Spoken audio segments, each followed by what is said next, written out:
Hello po friends! Welcome back sa aming channel. At for today's video ay, nakikita niyo bang nakikita ko? Hindi po yan pusa. Yan po ay si Yumi. Ang bagong member po ng aming family. Ayan. Si Yumi po ay isang fox type Pomeranian. At nakikita niyo yung wallet ko. Di ba ang liit? Sobrang liit din ni Yumi guys. Nakikita niyo ba yan? Kayang-kaya yung dalhin niya sa isang kamay nyo lang. As you can see, yung wallet ko, 'di ba? Parang trip lang yata ng wallet na yan yung haba ng katawan ni Yumi. Ayan, babae po siya, guys. At first day niya po ngayon sa amin. At dahil magti 3 months na si Yumi, so pwede na natin siyang ipa-vaccine. Kaya pinavaccine namin siya kasama si Koji, yung lalaki naming Aspin, pero may lahi yata tong ewan ko. Kasi sa timbang niya ngayon guys, 12 kilos. 4 months lang siya guys. Diba? Imagine that. At sabi ni Doc, baka nga may lahi daw yung tatay niya kasi hindi namin alam po sino ang tatay niya. At yung nanay niya naman ay si Ichi. Yan. Ito si Ichi.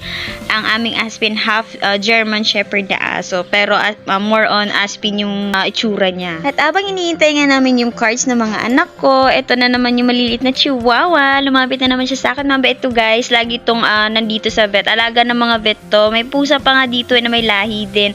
At ngayon napansin ko yung katawan niya ay may sugat-sugat siya. At saka naglalagas yung mga balahibo niya. Sobrang bait niyan guys. Babae siya.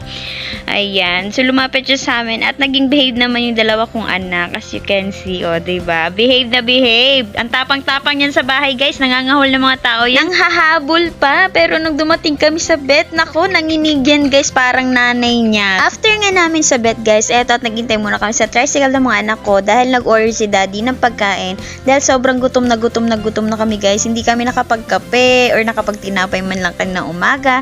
Na sobrang busy kami talaga sa pag-asikaso nito mga anak namin na ma-prioritize namin yung pagbabaksin sa kanila, pagpapaligo, paggupit ng kuko.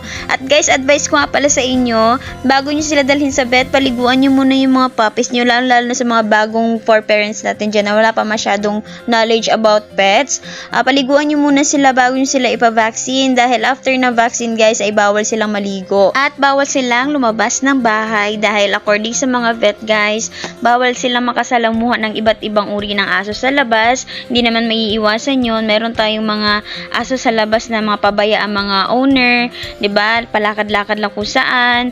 Mahirap mang mahawaan sila ng sakit guys. Ano bang purpose na pinavaccine natin sila? 'Di ba? Unang-una doon ay para hindi sila magkasakit at mas makasama natin sila ng matagal. Pagdating nga pala namin sa bahay guys, ay inayos ko na itong card ng aking mga anak. Ayan. At ito nga pala yung ginagamit kong pampurga sa kanila ni Matosite. Ayan, dito po sa likod ng card nilalagay yung date at timbang ng pagpurga sa kanila at kung anong klase ng gamot ang pinurga nyo sa kanila. Ayan, katulad nito ni Matosite. Sa loob niyan guys, may free na sticker yan. Yung sticker guys, didikit nyo yan dun sa likod ng vet card ng inyong mga aso. Kung kailan nyo sila pinurga, ayan, kukuha kayo ng isa at ididikit nyo doon sa mismong araw kung kailan nyo sila pinurga. So sa mga hindi pa po nakakaalam, lalong-lalo na sa ating mga baguhang for parents dyan, kailan po ba mag-uumpisang purgahin dapat yung tuta?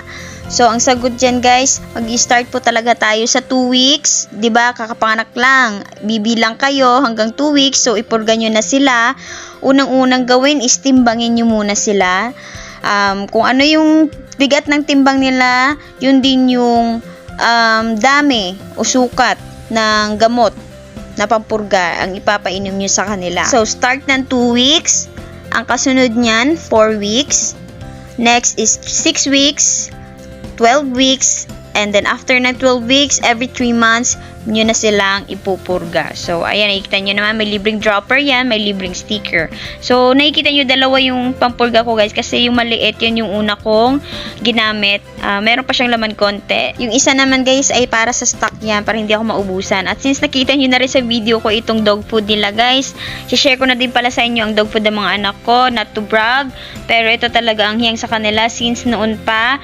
Pedigree siya guys, hindi siya sponsored, pero gusto lang i-share sa inyo. Pedigree, ito ay for adult. At itong isa naman na maliliit is for puppy. Ngayon lang ako ulit bumili na pang puppy dahil meron nga tayong bagong member, family member na si Yumi. At ayan, ayan po yung dog food niya. Ayan po yung kaibahan niya sa puppy at sa pang-adult. Mas maliit po yung grano po ng ano niya kaysa dun sa mga pang-adult. Ayan, kita nyo naman. At mayroon ding ibang kulay. So, hindi ko alam kung anong flavor yan. Basta yan po. At bago matapos ang video na ito, guys, gusto ko lang pagkita sa inyo itong card na galing po sa pinagbilhan namin kay Yumi. Ayan, ang ginawa po ni Koji. Siya po mahilig maggat-ngat mga gamit-gamit namin dito sa bahay. Alam niyo naman yan for parents. Relate na relate tayo sa mga ganyang bagay. So, ito nga yung pinagdikitan ng pagpurga sa kanya. Kinuha ko lang, ginupit ko lang at nilipat ko dun sa bagong card niya. So, ayun lang guys. Thank you for watching. Sana may natutunan kayo at sana na-enjoy nyo yung aming video. Don't forget to like, share, and subscribe. Thank you guys. Love lots. Mwah!